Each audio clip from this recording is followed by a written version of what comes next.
Hey everyone, welcome back to Corporate Decoder, the place where we decode the not so decoded and find the juicy bits in corporate filings. Today we're diving into what looks like a bit of a shake-up for Shuttle Pharmaceuticals Holdings. So buckle up for some surprising news. Alright, let's get right into it with Shuttle Pharmaceuticals Holdings Incorporated. This company is registered in Delaware, and their file number with the Commission is 001-41488. It is currently structured as a US dollars based company, and they're dealing with shares. Now, what is really brewing here is a change in their game plan, specifically concerning their clinical trials. They had a master agreement with a company called Theradex Systems Incorporated, and that agreement is officially caput. This started with Theradex sending a notice that they wanted to end things, and Shuttle Pharmaceuticals Holding Incorporated followed through. So, on the 20th of November 2025, Shuttle Pharmaceuticals Holding Incorporated and Theradex Systems Incorporated inked a release and settlement agreement. Think of it as a formal breakup agreement to settle things up. Shuttle Pharmaceuticals Holding Incorporated is paying Theradex Systems Incorporated a partial payment of $300,000. This is supposed to be the full and final payment for any and all claims related to what they owed Theradex before, which was about $557,000. In return for this payment, both sides are agreeing to let go of any claims against each other related to these past debts. Theradex Systems Incorporated will also wrap up ongoing clinical trials in a way that follows the rules of the Food and Drug Administration. Here is a kicker though, even after this settlement, Shuttle Pharmaceuticals Holding Incorporated will still owe money to various hospitals for research sites involved in these trials. They're estimating this tab to be around $750,000.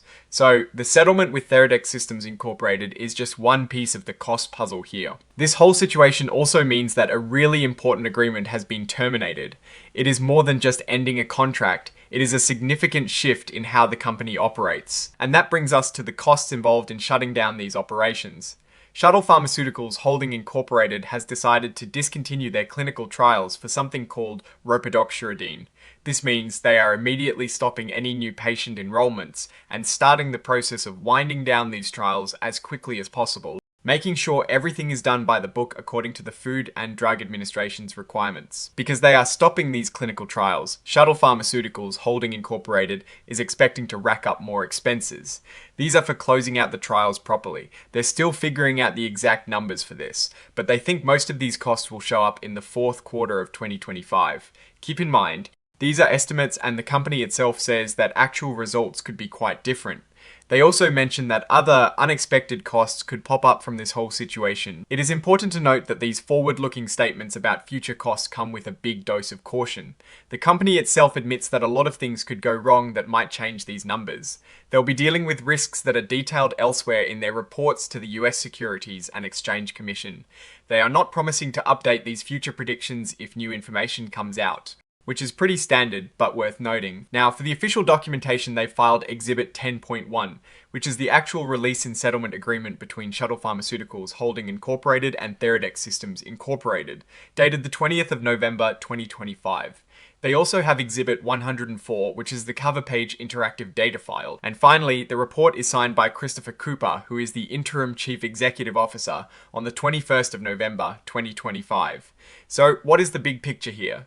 Shuttle Pharmaceuticals Holding Incorporated seems to be making a tough but potentially necessary decision to stop its ropidoxuridine trials. This means they're cutting their losses on this particular development path. The immediate financial impact comes from the settlement with Theradex Systems Incorporated and the costs of winding down the trials.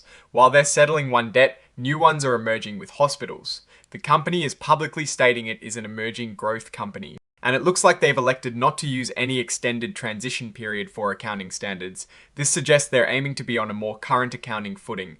Looking at the strategy, this move could be a sign of financial strain or a strategic pivot. If they are discontinuing trials, it could mean that the trial data wasn't as promising as hoped, or perhaps they're redirecting funds to other more promising projects.